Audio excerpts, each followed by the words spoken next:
Yo, what's up? This is Frank Bello from Anthrax, and you are listening to Morgan Richards on Radio Cardiff 98.7 FM. Turn it up! Hey, I'm Morgan Richards from Radio Cardiff 98.7 FM. I'm very pleased to say that I'm backstage at the Newport Center here in Wales. I'm joined by a man who's consistently been caught in a mosh of thrash metal over the last 3 decades. It's of course that true and legendary bass madhouse from New York City. It's the wonderful Mr. Frank Bello of Anthrax. Yes, how are you, man? 3 decades. When I hear that, that makes me seem, wow, I'm ancient. But it doesn't feel like that long, but I guess it has been. Yeah. It's been a good run. So you okay? I'm fine, man. I had about 5 hours sleep now, so that's good for this tour. So I'm a little well rested now, so I've had coffee. There's facilities here. The only thing, this is the internet list, as we spoke about before, the internet list tour, and we're just trying to get internet somewhere in this building so we can say hello to our families at home and make sure everything's good. Okay. But things aren't that bad then? All good, all good. It's been a great tour. It's we're in our 5th week of the Anthrax Slayer tour, and it's been great because again tonight is sold out. As you see, it's been 96% sold out in this tour. So it's been a lot of people coming out to see this. We all went all throughout Europe already. We do a week of UK shows now, and then we go back out to Europe to end it and end in Russia. So it's a 7-week tour.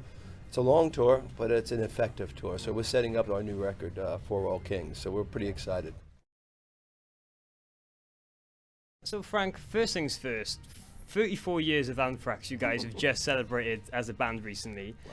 I'm sure it gets quite crazy hearing statistics like that now, especially when you're arguably stronger, busier and better than ever before with no intentions of slowing down. No, and that's a great way to put it. Our intention is not to slow down. If anything, we just shifted another gear and went harder on it with our new record.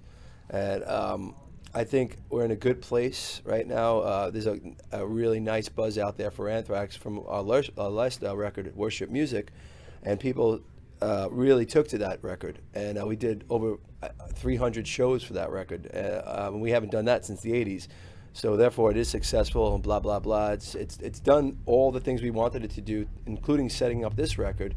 Again, I'll say it's For All Kings. It comes out February 26th. We're here on Nuclear Blast. In America, it's Megaforce Records. And we couldn't be more stoked because all we're doing is touring. And that's the way to make people hear this music and hear our band. That's how it's been all our career. Yeah. And therefore, we just keep going. And we're a very strong band. We're very proud of what we've done, and people are coming out in droves to see it, which is really nice. Including, there's a whole new generation of fans coming out. We're seeing our age groups go. I swear, man, I met kids at 12 years old to in their 50s. So it really is a broad spectrum of people coming out, and you couldn't be more happier. You know, you see the shows. You have the younger people in the front sometimes, mixed in with the older people, and you get a nice little blend what's going on. And to see that means it's a whole new generation coming up with that, seeing Anthrax, and we're just psyched about the future. And of course, as you've mentioned, you've just revealed details of your long-awaited 11th studio album, For All Kings, will be released now in 2016 on February the 26th. You've really taken your time again with this one. What's the real feeling in the camp with the new material surrounding really the excitement of the release? The feeling for us is never let out anything that's not ready. You can't just phone it in. We've never done that. We've always said throughout our careers, when the record's ready, it'll be ready. And this took a lot of time just to make sure it's right. And we were touring our asses off we're still continuing on Worship. So when we actually got a chance to actually get in there and write, it was a while. And man, I tell you, I'm glad we lived with the songs. We nurtured them. We pulled out parts that weren't working, put new parts in that worked. And you know, to get to this point of actually letting your baby, it's almost like letting your baby go into the world.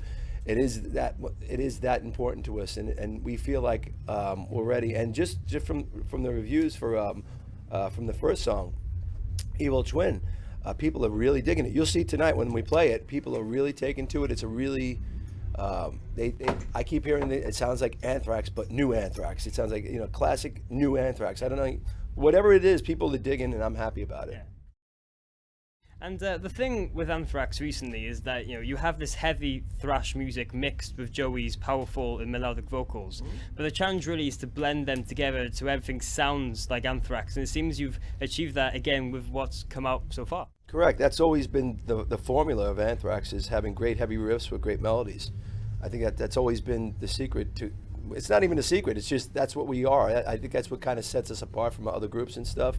That's the important formula, because we're all into this really heavy music, but we also like a really the music and melody have to really match each other, and in powerfulness. And I think it does. We have a great singer in Joey.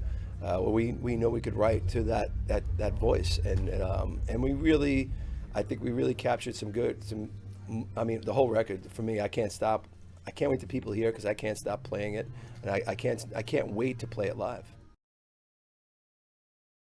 And as I mentioned, you really took your time writing this time around. There's so many ideas that you actually recorded somewhat 20 tracks, almost twice as much as you normally bring into the studio. We recorded a lot of songs, and I think that, it's funny, they almost scream at you which ones are ready, which ones they're going to be on the. I mean, we have a couple of extra songs, and we'll do some special stuff later on, but this stuff, that the songs that just scream that, they're going to be on the record. You just nod your head. That's a keeper, that's the one, and then they just start matching up. It's funny, all of a sudden you just start lining them up. All right, that could go here, and it's almost like a puzzle, because you want an album to breathe, you want a record to breathe. You don't want to just put one song out and say, oh, that's it for the, and you really have to make, what comes next, what's going to really flow. You got to look at it as a fan, and it's a listening experience. It shouldn't just be one song, it should be an experience, and I think we've done that really well on this record. And Frank, you've already mentioned your previous record, Worship Music. Now, one thing I wanted to mention to you about that is it features a tribute to some of your very good friends and inspirations of yours in the late Ronnie James Dio and Dimebag Darrell. Was that just truly an important thing for you to do and honour their memory with the connection that you had? And the song is called In the End, and we play it every night. And you'll watch the fan base tonight, and every night that song is one of the biggest songs, if not the biggest song of the night. Everybody connected with Dimebag and Ronnie. Dime was the sixth member of Anthrax, without a doubt. He's played on a few records with us, very close to him. Ronnie was not only good friends with us, but specifically Joey. So it's a very tight connection with those two, and how much it's really a tribute for what they did for us and made us feel, and the energy they have, and we want their spirit to live on. And in that song, every night, man, I think all of us, we feel something every night, because it's written for them. It's really that. It's that powerful. And I think people get that, they feel it from the stage, and it's just it's a connection thing of just paying tribute to them. And I love that song to this day, and it's a really emotional thing. It really is, but it's a great thing. And speaking of past material, you've just put out a special re-release vinyl of Spread the Disease for its 30th year anniversary for fans, full of extra content and demos. Looking back, how significant was that album for you, and how do you really feel about it after all these years? Well, it's special for me, first off, because it was my first official Anthrax record that I played on. So it's a coming of age kind of for me. There was an EP I played on before that, but this was like a record, and first time on a major record label. Very intimidating, very scared, coming from my bedroom pretty much and playing bass, to coming into the band and playing bass in a recording studio. Oh my God, and all that stuff. So it's very much like Spreading the Disease is a scrapbook of my life for me. So when I look at it, I look at it with fond memories, and I think those songs still hold up. And we play some of them, and they still go over bigger than anything that comes up, just as big as anything we've done now. So it just shows you a good song is a good song, and I think that's held its time, and people just love that record. It's nice to see that. And Frank, just a couple more things before you go. One thing I want to talk to you about is that personally, over the years, you've gained this real reputation in inspirational stature from a unique bass playing style and sound. But you've never been too fussy on loads of effects, just a big believer of plugging in, ready to jam, and still having that signature sound of your own. That's always been my thing, and I do like effects. In fact, on the new record, For All Kings, I have to keep saying that, I'm sorry, but I do use an effect on one of the songs. It's almost like a wah kind of vibe, a distorted wah.